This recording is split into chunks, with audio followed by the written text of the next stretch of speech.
Hi, I'm Naomi, and I'm the director and co-producer of Beyond the Divide, the Borough Cemetery story.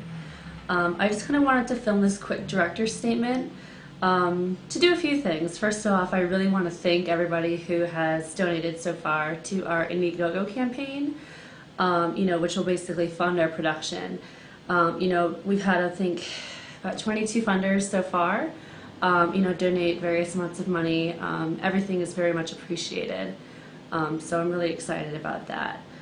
I also just wanted to give a little bit of background about the project for those who may be considering donating, or they don't know much about it but they want to learn more.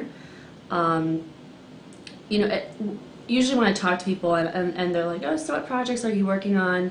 I tell them, oh, well, I'm doing a film about the Borough Cemetery, and usually they think of, oh yeah, the scandal in 2009. So that's probably one of the most memorable things for some folks. They remember reading it in the newspaper or seeing it on TV or something like that.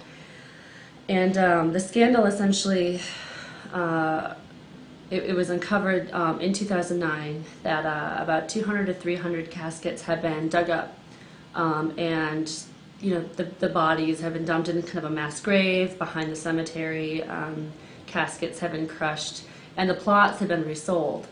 Which if you can imagine, going there and all of a sudden not knowing where the remains of a loved one are, it was pretty traumatic to a lot of people. And it was also a really big blow to the African American community in Chicago, because a lot of them had family or knew of people that were buried there. There were several notable figures buried at the cemetery, and to have, that history kind of, disrespected was definitely a big blow. So usually when I tell people, yeah, I'm doing a film about the Borough Cemetery, they're like, yeah, the scandal. It's definitely something that I want to take a look at, but I do want to definitely make the point that the film is going to have a much larger scope. I really want to use the scandal, not just in the literal sense that this is what happened, but use it as sort of a backdrop to a larger dialogue about, why history and heritage and family are important, and what's at stake if, history is, just kind of written off, It's something that's really important to me personally is understanding history, because I think in school when we're taught history, it's kind of like, okay, well, that happened, that was back then, that's it. But in my opinion, it's something that's constantly, evolving. There's always a cause and effect relationship that one has to think about.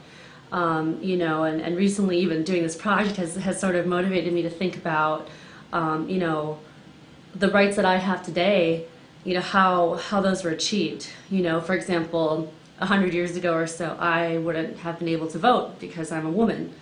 And it's like just everyday things that a lot of people take for granted. It's like, well, there are people that made contributions and faced challenges and overcame those challenges to get us where we are today. So I think that history is really important, and I think that one of the things that the cemetery scandal kind of spoke to was certain people didn't obviously value history enough. And then, of course, there were a lot of victims that came out of that. People that were saying, where are my family members? Where are my friends? Their remains were here, now I don't know where they are. And that, the fact that that's now the memory that they have of them is, really sad. So I really want to explore that. I also really want to kind of uncover if people who were involved with the scandal, as far as they were victims, they had family or friends buried there, if they feel that justice has been served in any way. It's been about a couple of years since the scandal happened, since it was in the news and it was really big, and I really want to figure out if people think with litigation, with maybe new laws or stuff like that, if they think that justice has been served, or if they still feel kind of marginalized, especially since there's this sort of unsettling continuation of disrespect that appears to be happening from my point of view, where there were people buried at the cemetery. A lot of them were buried there, you know, decades ago. A lot of those people probably had to deal with segregation. They probably lived through Jim Crow laws, that sort of thing. So they faced a lot of disrespect in their lifetimes, and the fact that they were then, you know, in some cases buried up and cast aside, it's like that's like another level of disrespect. And I really want to see if there's been a third level of disrespect where people, you know, maybe they don't believe that the settlement was enough, or they don't know, you know, they still haven't found their loved ones' remains, that kind of thing. So I'm really interested in pursuing that. But to kind of counter that, because I mean that's a little bit, you know, negative and sad, you know, I think in a lot of respects. So to counter that, I really want to, you know, follow around a few main characters, you know, folks that we're interviewing. I really want to follow them around and figure out, you know, what they're doing in their lifetimes to kind of carry on their own legacy, how they're, you know, carrying on family traditions, on the things that they are doing to,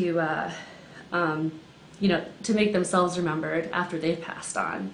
You know, I think it's something that, you know, we're kind of living in the moment, we're alive, and it's just like, you know, sometimes people don't think about those sort of things until it's time to go, and it's like, you know, I think we should all be thinking about what kind of legacy we want to leave behind. For example, the co-producer, the other co-producer of the film, Ed Boon, he had family buried at the cemetery. He was the one that initially contacted me about doing the project.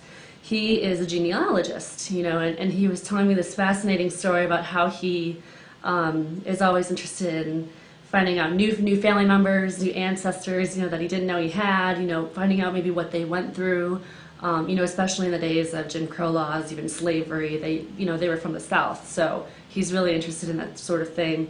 And he's presenting this new book of genealogy and you know, family, like family tree to his, you know, present day living family, you know, every year for Christmas. And I thought that was something that was really interesting. So I'm really looking not just to kind of investigate, you know, the disrespect, but also to really figure out different ways that people honor history, honor heritage, and do things in their everyday lives that, you know, they're good and going to ensure that they are remembered for something positive. So, you know, the film is going to go a little bit beyond just the cemetery itself. The cemetery is kind of the focal point.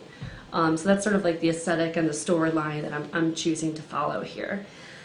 So yeah, that's basically about the film. As of right now, our Indiegogo campaign finishes on February 16th. So folks have until February 16th to make a tax-deductible donation.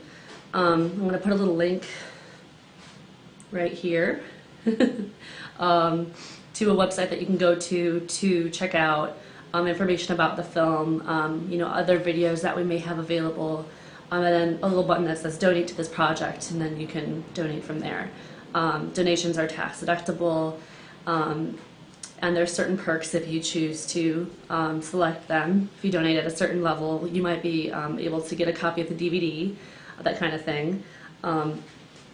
So yeah, it's an independent, you know, documentary. It's being made in Chicago by filmmakers from Chicago. A lot of them, like me, are recent graduates, you know, college graduates who majored in film and have a passion for social issues. So I think that once we, you know, are able to raise this money, you know, we're going to be able to employ, you know, local folks. You know, we actually have a few high school interns, you know, from CPS that are helping us, which I'm really excited about because, you know, they have aspirations and dreams to go into the media industry, whether it be like broadcast or film or whatnot, you know, but, you know, we're really happy to have them on board so that they can learn about, you know, different software, different equipment, you know, how to work as a team on a film, that kind of thing. So the contributions are really going to go towards a good cause, you know, not just making the film, but also supporting, you know, a group of people as well. So I'm going to just leave it at that, but thanks so much for watching this video. Feel free to contact me. I'll put my email right here. Sorry, I'm like looking at myself on the camera. It's kind of weird. But I'll put, you know, feel free to contact me with any questions or suggestions. You know, I'm happy to hear them. So hopefully the film will be done sometime later this year. You know, we'll keep putting updates on the website so you can check those out. And yeah, we look forward to showing you the finished project in a few months. More than a few months, but yeah. Thanks.